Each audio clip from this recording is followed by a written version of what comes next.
Hi guys, this is Nuno Alvarez, aka Cover the Flop, and welcome to Expanding Your Range. This is a brand new mini course directed towards 6 max players that just want to get better at Heads Up No Limit. Heads Up No Limit is a really good format to become a better poker player. It forces you to get into a lot of post-flop situations, and it just forces you to think so much in general about the game. So I think for anybody that is looking to improve their overall poker game, Heads Up No Limit is a great tool to do so.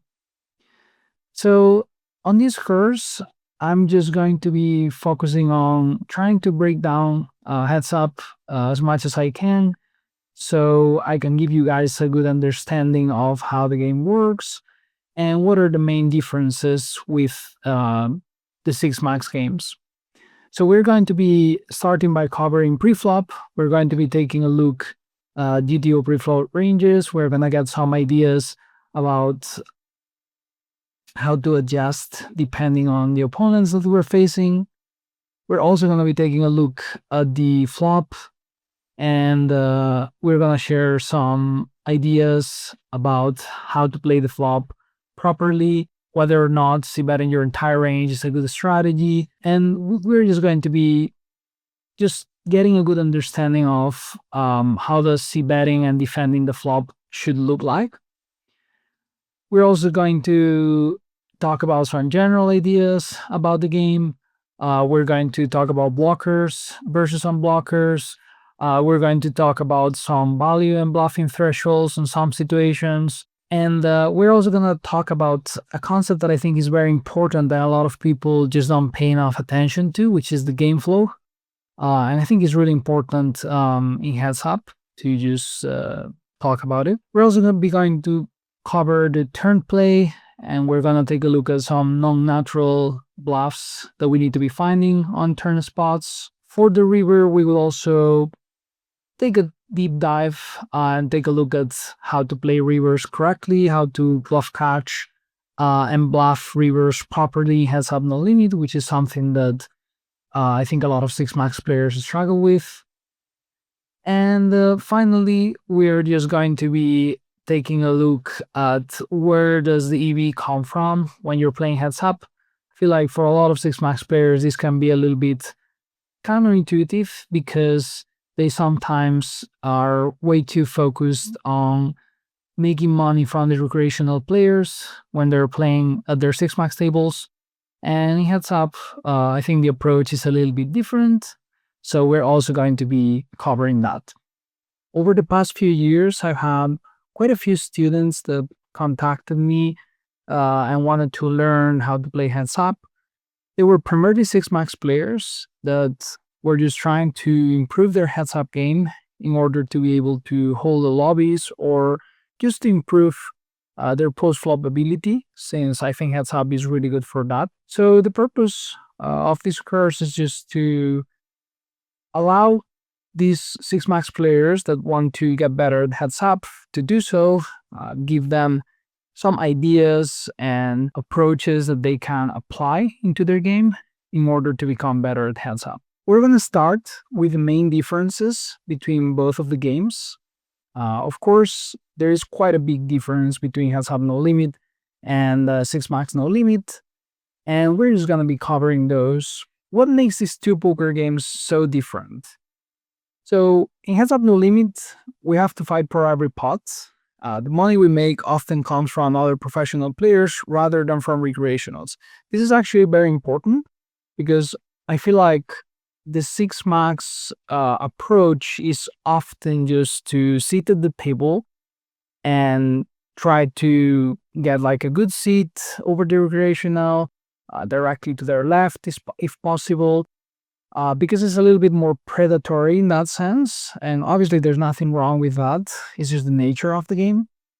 But in Heads Up, there's actually a big difference there because a lot of the time we end up making money from another professionals. Unless we're playing like in a Zoom pool, for example, where there's often a recreational or two hanging around and the regulars are just making money from those recreationals. In most cases, when you play heads up, you're just going to be playing against another professional. So you just have to be very sharp in order to beat them. And the thing is that the edges in heads up no limit can get pretty big. If you're much better than your opponent, you can do a very good job versus them. So this is why it's quite interesting to play heads up no limit, because you don't really need a recreational in order to be winning money, as opposed to most 6-max games, which makes it pretty interesting. We have to constantly adjust to what our opponents are doing at all times. This is also really important. I feel like in 6-max, sometimes you can just be sitting there trying to basically stack the recreational when possible, try to lose the minimum versus the regulars, or even win versus them. But there's not as much adjusting going on, unless on the very high stakes. I think people just play very, very well, and they're constantly adjusting. But in heads up, it's just much more common. You just have to adjust and readjust all the time, or else you're gonna fall behind. So that's why it's so important to do it in heads up. Heads up no limit is known by most players as the purest form of poker. This is actually something that I've heard from a bunch of players before, and I think it's actually true. Like, the thing is that when you think about a competitive game, you often think of like two players going after the other, just trying to outplay their opponent, like in chess, for example, or tennis is another example that comes to mind. Obviously, there are a bunch of team games that are very competitive as well, like soccer or basketball.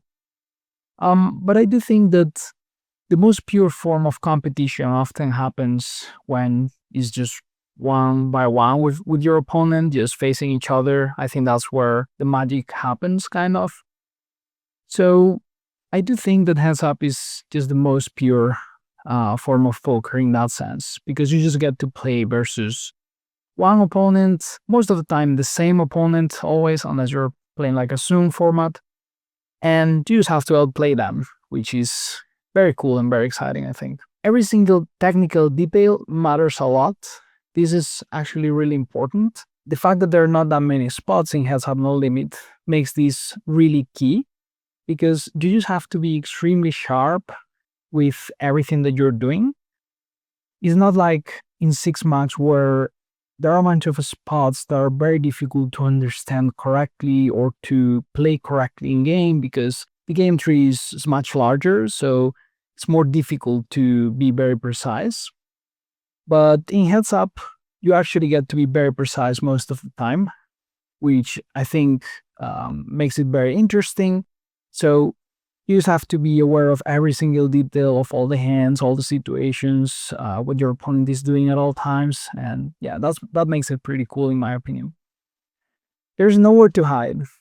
Mental game exploits. So this one is very interesting. That sentence, that there's nowhere to hide, I think it comes from Button Clicker, which is one of the top heads up no limit players in the world.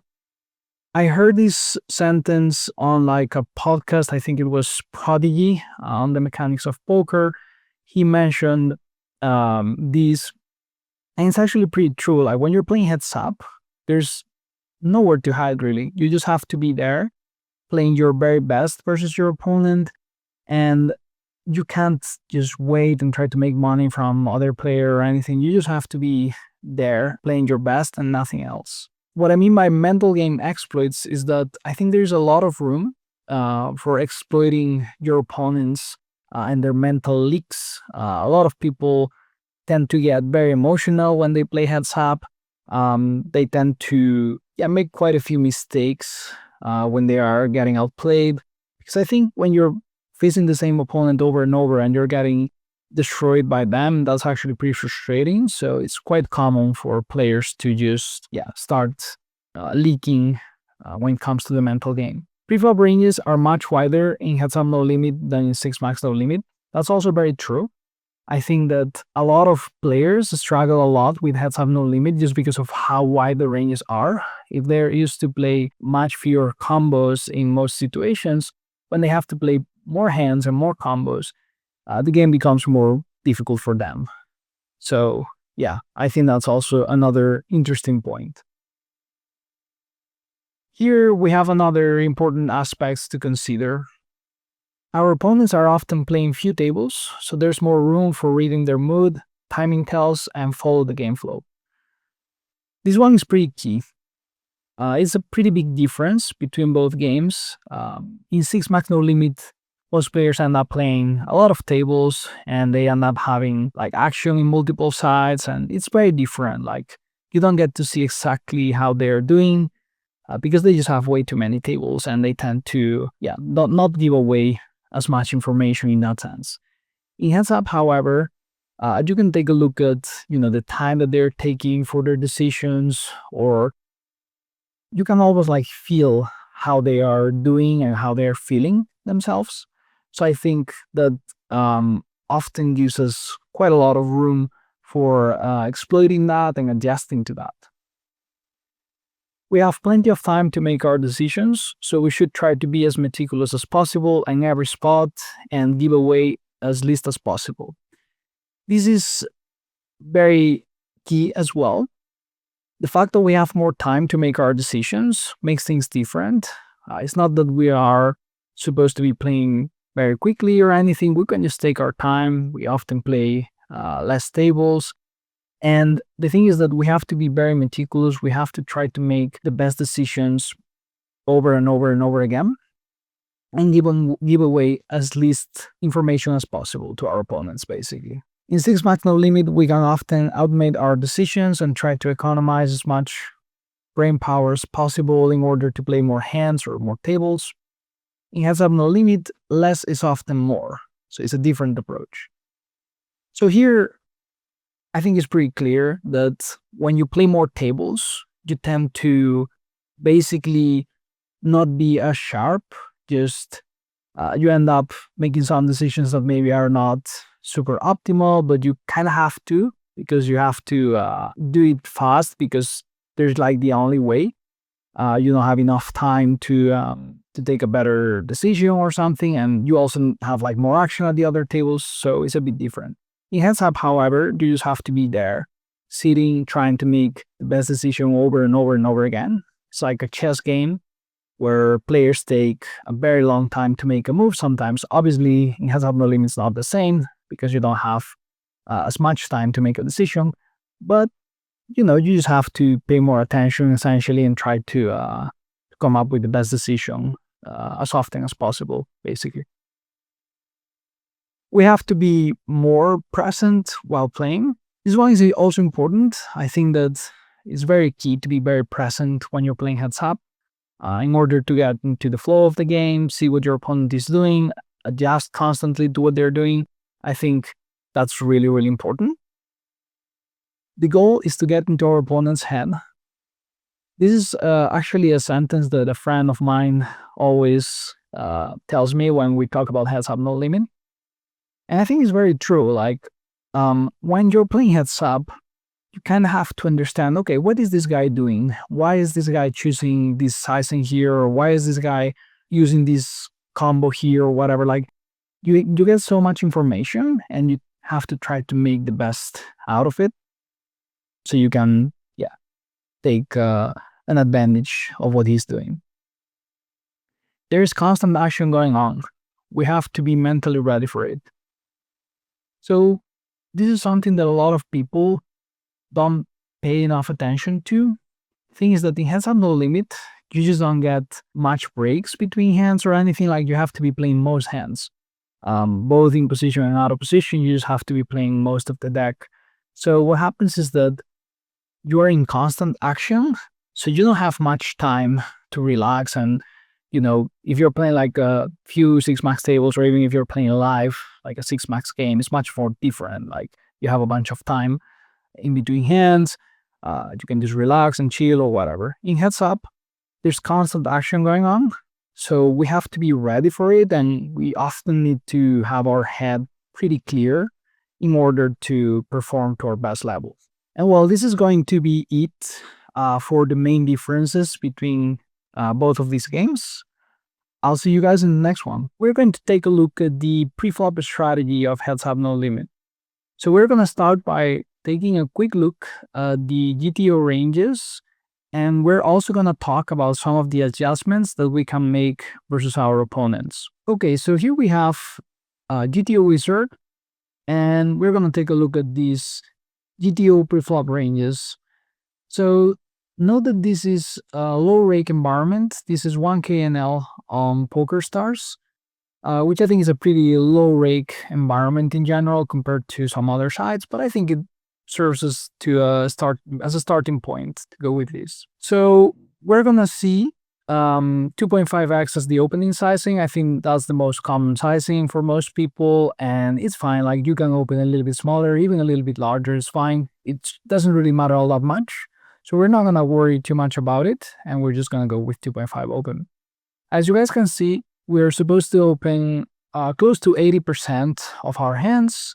Well, these are like the bottom hands of our range, like the 7-4, 5-3 off, 9-5, 10-5 combos. These are basically the stone bottom of our opening range. When it comes to these hands here, you can either do the mix and just open them sometimes, fold them other times, or you can just basically open them pure if your opponent is under 3-betting, or if you expect your opponent to be overfolding versus flop c-bet, or, if there's something going on that forces you to, or kind of makes you want to open these hands more, you can just do it. There's definitely no problem. If you no-lock the situation and you lower your opponent's 3-bet a little bit, you're going to see that the solver starts opening these hands pure. So yeah, you can just go either way with them depending on your opponents. I think most 6-max players are just not going to 3-bet enough. Let's take a look at the 3-bet range. There's like 24% 3-betting going on using like a 10.5 BB 3-bet, which is the sizing that most people use. I think is close to the optimal sizing. And you guys can see there's a lot of 3-betting going on. Most people don't 3-bet enough. I think especially 6-max players are often not going to be 3-betting enough hands. Therefore, we are going to be able to open a little bit wider on the button if we want, just simply because of that. The thing is that when it comes to 3-betting range, you guys can see that there's a lot of mixing going on. There are a bunch of top hands, of course, but then there are a bunch of like low suited aces, a bunch of suited kings, a bunch of suited connected hands that are just doing a lot of mixing, a bunch of offsuit hands even. So we're gonna cover why are all of these hands in here. And we're gonna start with the top of the range, like the pocket pairs and the like strong value hands. So the reason why we 3-bet those is very simple. Obviously, we just want to get value with them. These hands are just super strong, and they just get to 3-bet for value when your opponent's opening 80% of their range. So there's no surprise. When it comes to these, suited hands, like the suited aces, suited kings, and like the suited connectors, these hands are just fantastic hands to give you some board coverage post-flop. They obviously have very good playability, and that's very important because note that when you 3-betting heads up, you're always going to be out of position when your opponent calls. That's something interesting because in 6-max, there are a bunch of spots that you 3-bet and then you're in position, and that helps quite a bit with playing the hand. But in heads up, that's never the case. So you're going to have to basically have a bunch of playability post-flop in order to maneuver yourself correctly. So that's why you use quite a few of these suited hands. What about the offsuit hands? So these offsuit hands are often pretty good at the 100 BB deep because they often make top pair fairly often. When you make top pair in a 3-bet pot in heads up, you're going to end up stacking off fairly often. So that's why you use a bunch of these hands here. Obviously, these hands have pretty good removal too because they have like high cards that fold a bunch of, make your opponent fold more because you block their continue range. So they do have like pretty good qualities to be 3-bets at this depth. The deeper you are, the less you start 3-betting these hands, and the more you 3-bet like suited hands, which is very intuitive.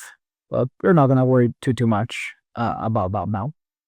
When it comes to the defending range, you guys can see that these are the bottom hands, like the king 3s, the queen 5s, 9-6s, 7 suited is even folding at this rake structure. You get to defend pretty much every single suited hand, always. But if the rake is a little bit higher, just start folding like the 7 deuce. It's like the only combo. Like also if you're playing like low rake or no rake, you get to defend up to like queen 4, every king, even jack 6 starts getting in there. So you can defend a little bit wider essentially if there's no rake or lower rake. Let's take a look at the 4-bet range. So for 4-bet sizing, we're using 25 BBs. That's pretty standard as well. Most people go for that sizing. I think it's also close to optimal. And we could play some 4-bet shoves. There's like a touch of Jack 10 suited pocket nines with this structure. You don't get to do it that often, but you can do it if you want to. And you might have some reason to do it versus some opponents are 3-betting too much or something. But it's just totally fine to just play regular 4-bets and calls and folds. When it comes to the 4-betting range, again, we have the top hands. Something like pocket 10s plus is a pretty good, stack off range for 100 BBs. There's a touch of 9s and 8s there, but yeah, mostly it's 10s plus. No surprise with the value range. Just, have to put the money in with these hands. What about the bluffing hands? So you use a bunch of suited hands here, a bunch of suited queens and kings and jacks. These hands have decent playability. They have good blockers. Which is more important to than the playability of this SPR, but everything counts. And then you have a bunch of Broadway hands here with the offsuit part and a bunch of offsuit aces. The offsuit aces and the Broadway hands are very clearly just blocker hands that can also flop top pair reasonably often when you 4-bet and your opponent calls, and that allows you to use a stack off very easily. When it comes to the calling range, this is actually quite important because a lot of people end up calling way too much here on this situation versus 3-bet. And it's very important to understand where to draw the line and how to construct your calling range. So in the past, pre-solvers, people were calling a lot of offsuit aces to 3-bet, for example. Obviously, these hands don't lose a lot, but they are, mostly just folding. The offsuit hands are, in general, pretty bad to call 3-bet unless you have like 2 Broadways. 2 Broadways are pretty good because, they just have enough equity to defend. But then the 10-9s, 9-8s tend to be pretty poor, especially if your opponent is under 3-betting. These are the first hands that you start folding, which makes total sense.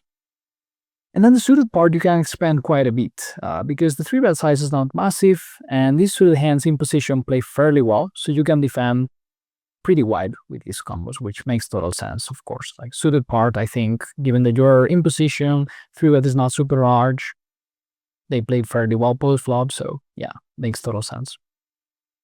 And yeah, that's pretty much it for this range. When we see 4-bet going on here, we're gonna take a look at the stack off range, the call and fold range.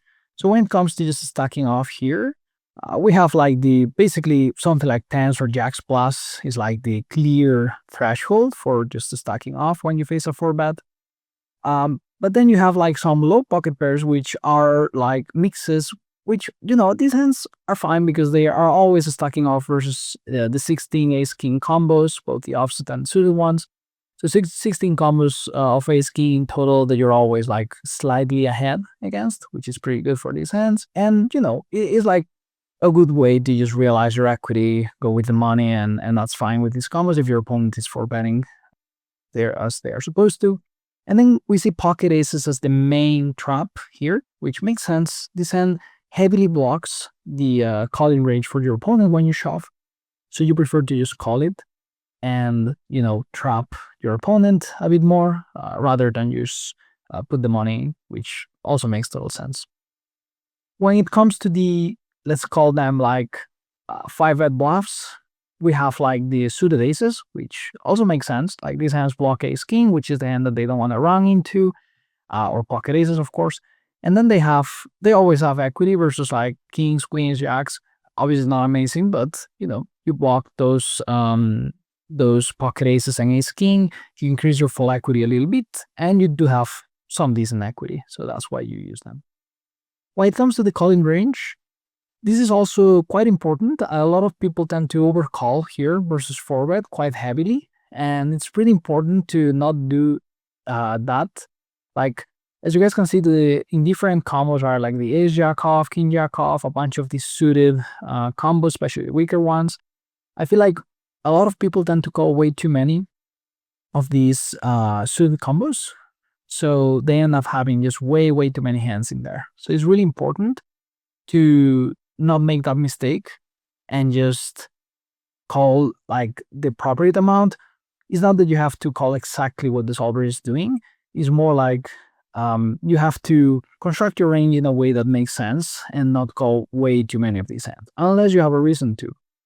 If your opponent is 4-betting way too much, way too many offsuit aces, for example, then you can start calling these hands more because they play fairly well versus like the bluffing range of your opponent. And that's pretty much the idea here. You get to fold some of these some of these weaker suited combos, and most of your offsuit hands. When it comes to the stack off range for the small blind, it's very straightforward. Just calls off with like the value range and folds the bluffs. So there's nothing special there.